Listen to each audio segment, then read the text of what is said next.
Hello ladies and gentlemen, this is Mateusz aka Scale Modeler by accident, and this is my very first video on YouTube, so please be forgiving in your comments.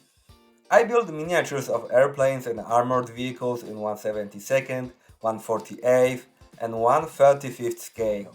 This video is an inbox review of the model I'm going to build in the next videos. Nevertheless, to the shore. This is ICM's 1/48 scale Junkers JU88 A4 torpedo version, piloted by a guy with a fancy mustache.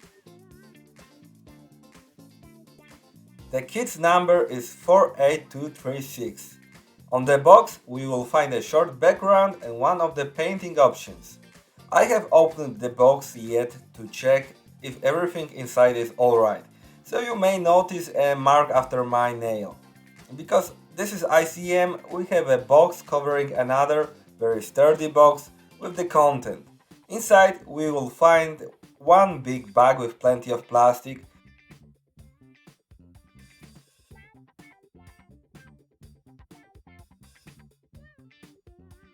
an instruction with decals,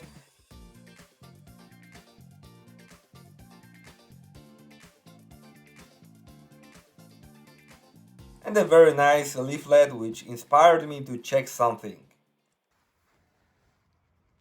Ori.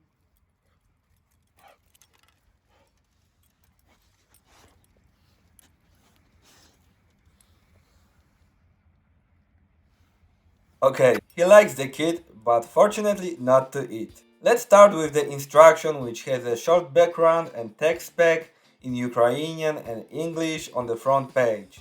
Then we see all sprues listed. These parts marked in red will not be used. As we know, the ICM has released all three types of German World War II bombers, including various versions of JU88, so these parts are generic. We start the assembly with the cockpit and connecting the fuselage halves. Then we go to the lower fuselage structure with the bottom part of the wings. It's a clever design which will help us to align long and heavy wings in the correct position. Everything looks perfect in the instruction. I wonder if live verifies it. JU88 has quite simple construction for a bomber, so we have everything in the cockpit section, no side, tail guns or fuselage structure parts. The landing gear looks very sturdy, well detailed, with a clever attaching scheme.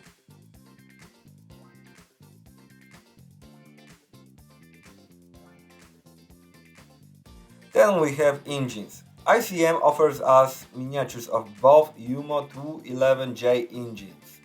They don't have plenty of details, but on the other hand, there's no reason to shame them. They will be partly visible. Of course, we can upgrade them with some scratch build parts or buy aftermarket sets. Next, we put engines to nozzles, which are attached to wings, creating main landing gear base at the same time. Then we attach a glass nose, some MGs and an assembly of torpedoes. It is very nice that they were not neglected, and they look like some separated models with nice details and control surfaces. In the next step we glue together wheel halves along with attaching torpedoes racks. And this is something that concerns me, gluing two upper canopy halves and attaching them to the lower part.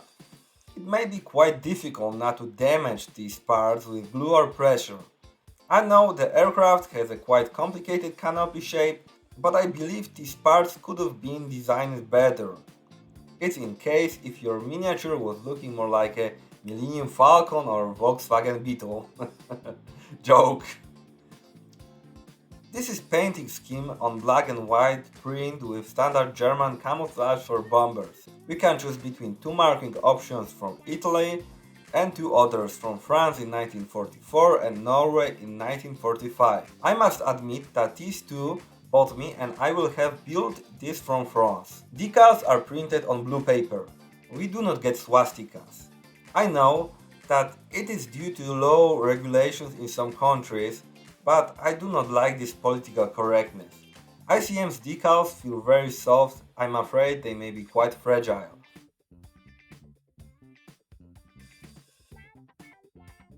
There are also lots of carrier film, which you may spot here.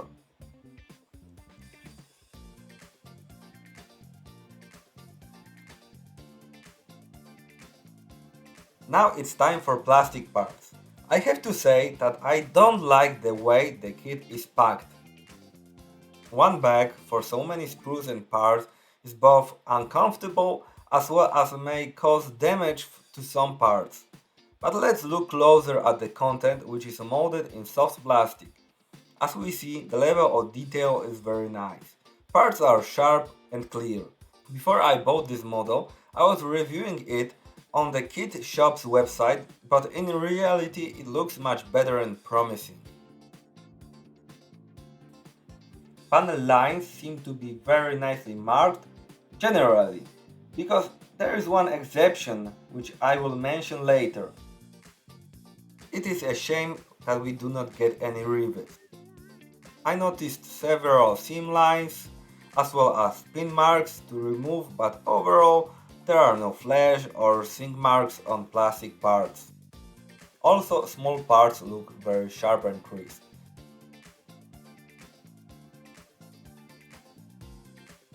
I fell in love with torpedoes, which have beautiful raised rivets.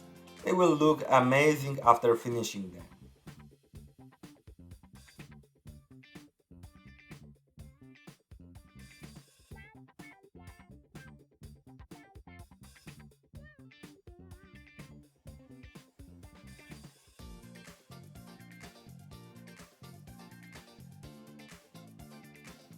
Now a little bit of bitterness.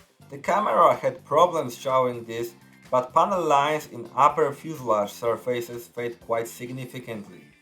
They must be prescribed once two halves are connected.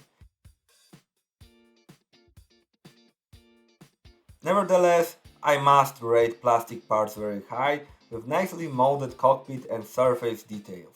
Yes, there are seam lines and injection marks, but this is hard to avoid in large, complicated parts on this scale.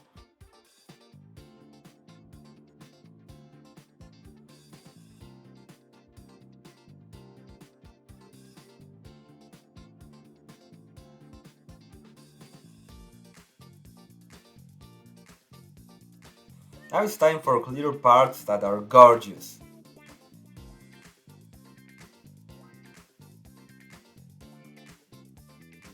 Look at these crisp frames and thin crystal clear plastic. Hats off ICM.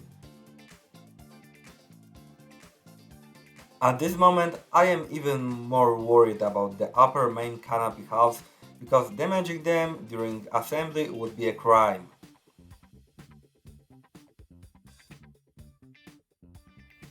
I also bought some extras for this model, like some masks from Montex. Yes, it's for Revol's kit, but it should fit.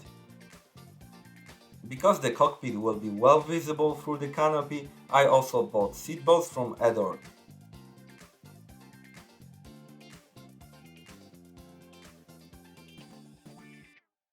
Also, I could not resist these beautifully cast resin wheels. Look at this tire deflection effect and details. The set also contains decals with photo etch parts.